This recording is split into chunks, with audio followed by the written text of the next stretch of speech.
তাজ্জুব হয়ে যাবেন এই ওয়াহাবিরা কত চতুরতা করে, কত কৌশল করে। ওয়াহাবি ফেরকার অনুসারীরা কৌশলে একজন ইনসানে কামেলকে, ওলিয়ে কামেলকে মূর্তি বানিয়ে ফেলেন এবং বিভ্রান্তি তৈরি করার তরে অনেক রকম কথা বলে থাকেন। যেমন টেলিভিশনের পর্দায় কিছুদিন আগেও বিভ্রান্ত করার কৌশল অবলম্বন করে প্রচার করা হতো পীর পূজা ইসলামেতে নাই, পীর পূজা ইসলামেতে নাই। দুনিয়াতে আজ পর্যন্ত যত লক্ষ লক্ষ ওলি, গাউস, কুতুব, আবদাল, আরিফ আগমন করেছেন তারা সবাই এক বাক্যে বলেছেন যে সত্য সাগরে অবগাহন করতে চাইলে ওলিয়ে কামেলকে অবশ্যই গুরুরূপে গ্রহণ করে নিতে হবে। অপর পক্ষে ওয়াহাবি মোল্লারা ধুমসে প্রচার করে বেড়াচ্ছে যে আল্লাহর নৈকট্য লাভের জন্য গুরু ধরার কোনো প্রয়োজন নাই। যদি ওয়াহাবি মোল্লাদের কথাটি সত্য বলে ধরে নেই তাহলে লক্ষ লক্ষ ওলি, গাউস, কুতুব, আবদাল্লা প্রতারক রূপে চিত্রায়িত হয়। আবার অপর পক্ষে যদি লক্ষ লক্ষ ওলি, গাউস, কুতুব, আবদালদের কথাগুলো সত্য হয়ে থাকে তাহলে ওয়াহাবি মোল্লাদের অবস্থানটি কোথায় গিয়ে দাঁড়ায়?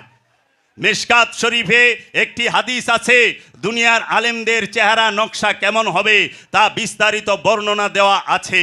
আমি বিস্তারিত না বলে এই হাদিস হতে একটি কথা তুলে ধরতে চাই, আর সেই কথাটি হলো এই দুনিয়ার আলেমদের মধ্যে এমন কিছু আলেম নামের কলঙ্ক পাওয়া যাবে যারা পশুর চেয়েও নিকৃষ্ট। মানুষের পরম সৌভাগ্য যে আল্লাহ পাক জাত রূপে মানুষের জীবন রোগের নিকটেই আছেন। সেই জন্য মানুষ সৃষ্টি শ্রেষ্ঠ জীব, এই মানুষকেও উপেক্ষা করে, অবহেলা করে, অস্বীকার করে অজানার পূজা করার উপদেশটি যারা দেন, অজানার ইবাদত করার উপদেশটি যারা দেন তাদেরকেই বা বলার কি থাকতে পারে? শুধু এটুকুই বলা যায় যে এরা আল্লাহর রহস্যের জ্ঞান হতে নিজেরাই নিজেদের মুখ ফিরিয়ে রেখেছে। বাবা জাহাঙ্গীরের কুরআনুল মাজিদে বাবা জাহাঙ্গীর লিখেছেন এই ওয়াহাবিরা আল্লাহর রহস্যের জ্ঞান পাবার জন্য তারা নিজেরাই নিজেকে মুখ ফিরায় রাখছে।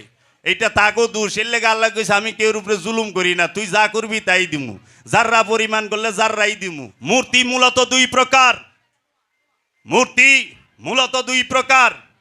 বাবা জাহাঙ্গীর যে দর্শন দিয়েছেন, মোল্লারা যে মিন্দুনিল্লাহকে মূর্তি বানায়, এই মূর্তি দুই প্রকার।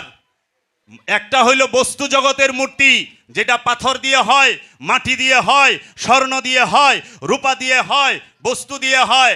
আরেকটি হচ্ছে মানুষের মনোজগতের মূর্তি, মানব জগতের মনোজগতের মূর্তি, মানবের মনোজগতের মূর্তি, মনের মূর্তি। এই পাথরের মূর্তি কোনোদিন কাহারও লাভও করতে পারে না, ক্ষতিও করতে পারে না, নিজেই নিজের লাভ করা পারে না, নিজের ক্ষতিও করতে পারে না। পাথরের মূর্তির উপরে যদি কাউয়ায় বহে খেদায় পারে? মাছি বইলে খেদায় পারে? শ্যাওলা পইরা যায় খেদায় পারে? বগে আইগা থুয়া যায়, কিচ্ছু কইয়া পারে না, চুপ করে খাড়ায় থাকে। কি করব? পরে হেরে আবার দোয়ানের লেগে কামলা লন লাগে, হেরে সরানের লেগে ট্রাক লন লাগে। তাইলে কিভাবে মানুষের ভালো মন্দ কিছু করার অধিকার রাখে? কখনোই না। তাহলে কোন মূর্তি মানুষকে পূজা করায়? সেটা হচ্ছে মানুষের মনোজগতের মূর্তি। সেই মূর্তিগুলো কি? সেই মূর্তিটা হচ্ছে সবচেয়ে বড় মূর্তি, যে সে হচ্ছে খান্নাস। এই কাম, ক্রোধ, লোভ, হিংসা, মোহ, মায়া, মাৎসর্য, এই লাত, মনাত, উজ্জা, থবল, নিকসু, মাকাসু, এই মূর্তিগুলোর পূজা এই জাতি, ধর্ম, বর্ণ নির্বিশেষে পৃথিবীর সকল ধর্মের মানুষ, সকল জাতির মানুষ তাহারা এই মূর্তি পূজা করে থাকেন এবং মূর্তি পূজা করতেছেন। এই হাঁটিকি মূর্তিকেই বলা হয়েছে মিন্দুনিল্লাহ।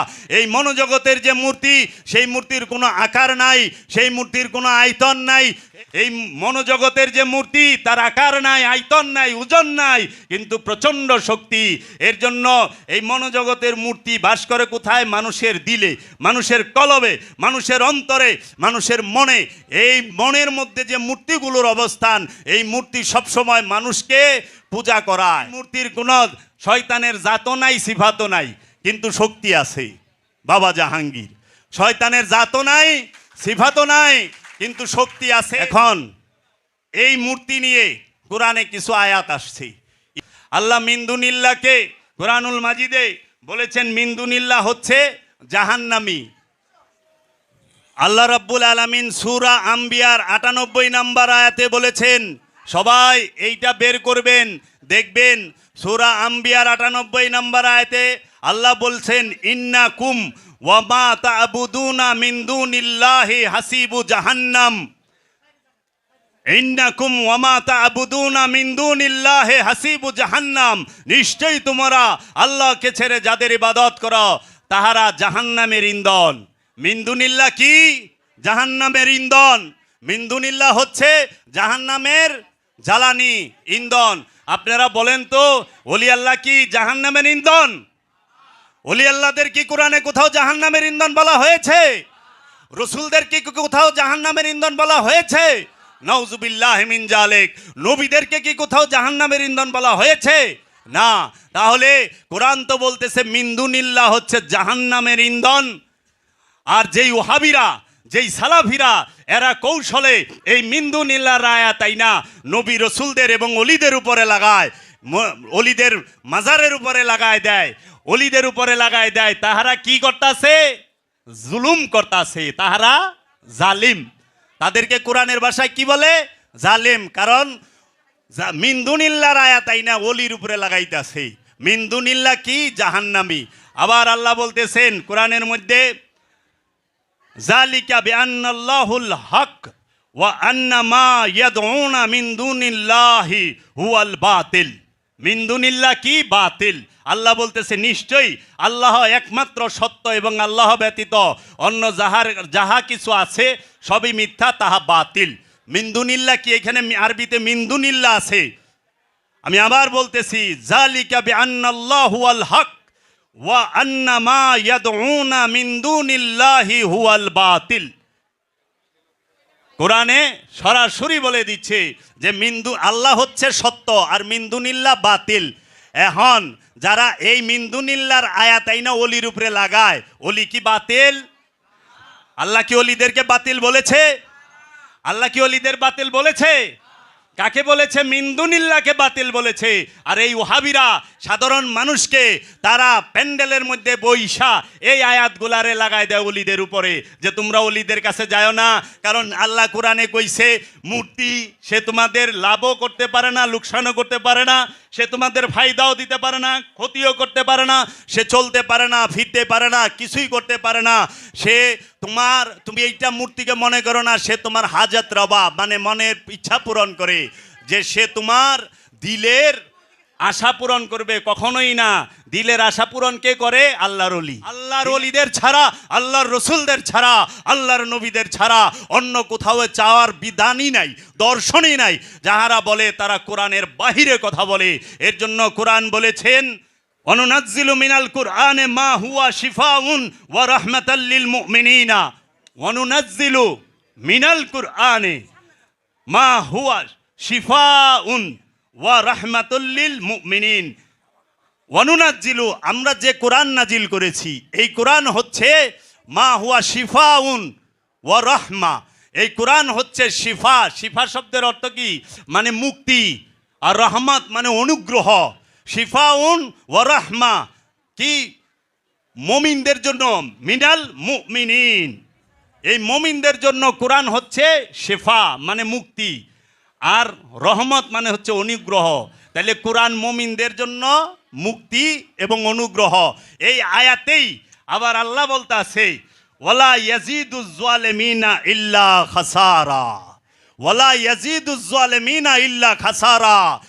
একমাত্র জালিমদের জন্য এই কোরআন হচ্ছে খাসারা, লুকসান, লুকসান, লুকসান। কাদের জন্য? জালেমদের জন্য। একটু খেয়াল করেন, এইখানে কিন্তু বলা হয় নাই ওয়ালা ইয়াজিদুল কাফেরিনা ইল্লা খাসারা। কাফেরের লেগে এই কোরআন খাসারা, কাফেরের জন্য কোরআন লুকসান, এটা কিন্তু বলে নাই। কেন বলে নাই?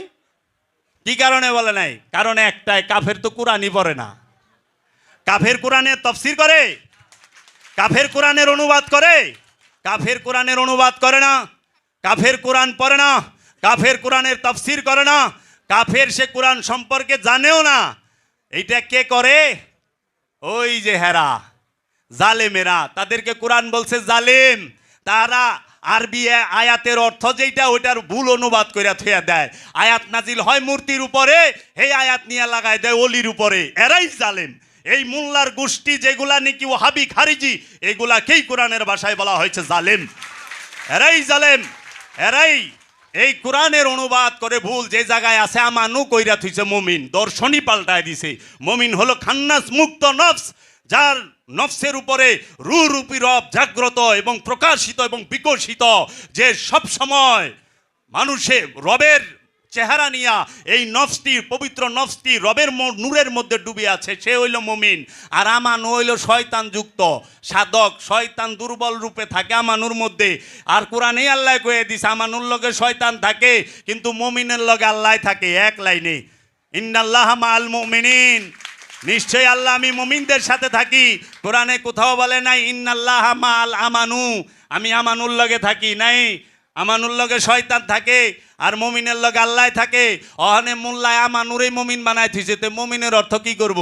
আমানু আরবি শব্দ, মুমিনও আরবি শব্দ, এক আরবি শব্দ দিয়ে আরেক আরবি শব্দের বাংলা করে থিছে। মুমিন আরবি শব্দ, আমানু আরবি শব্দ, না আমানুর বাংলা অর্থ করছে মুমিন। এটা অর্থ হইল না ধোকা হইল? এর জন্য ইউরোপের এক দার্শনিক বলেছেন অনুবাদকের আরেক নাম হইল গাদ্দার, বিশ্বাসঘাতক। অনুবাদকের আরেক নাম বিশ্বাসঘাতক। যারা মিন্দুনিল্লার উপরে আয়াত এসেছে সেই মিন্দুনিল্লার আয়াত লাগাই দেয় অলিদের উপরে। অলিদেরকে কি বল? অলিরা বলে কিছু করা পারে না। কোরআন কি সেটা বলে? কতটি প্রমাণ লাগবে? নবীরা বলে কিছু করা পারে না। আমি তো দেখি সব নবীরা আর অলিরাই করছে। আল্লাহ নবী অলিগো দেই সব করাইছে, রব্বুল আলামিন নবী অলিগে দেও সব করাইছে। এটা সেকেন্ড ক্লাস ওয়াজ করলাম। আল্লাহ কোরআনে বলেছেন ফালা তাদউয যিকরা মাআল কওমিজ জালিমিন, সুতরাং সংযোগ যোগাযোগ আসার পরে জালিম সম্প্রদায়ের নিকট বসিও না। যখন আপনি মুর্শিদে কামেলের কাছে বায়াত হইছেন, ওলিয়ে কামেলের কাছে বায়াত হইছেন, বায়াত হওয়ার পরে মানে সংযোগ যোগাযোগ আসার পরে জালিমের কাছে বইবেন না করছি। এই ওহাবি মোল্লার কাছে যাইবেন না ভুলেও, ওর কাছেও বইেন না। কারণ আল্লাহ নিজে কয়ে দিছে যাইও না আছরয়। কারণ সোহবত এমন এক জিনিস, দেখেন মাছ পানির মধ্যে থাকে, পানি ছাড়া মাছ বাঁচতে পারে না, কিন্তু পানিতে থাকতে থাকতে এমন এক গন্ধ হয়ে যায় মাছের শরীরে যে ওই মাছ যারে ধরে, যে মাছেরে ধরে তার হাত সুদ্ধা গন্ধ হয়ে যায়, যেই বাজারে যায় ওই বাজার সুদ্ধা গন্ধ করে দেয়।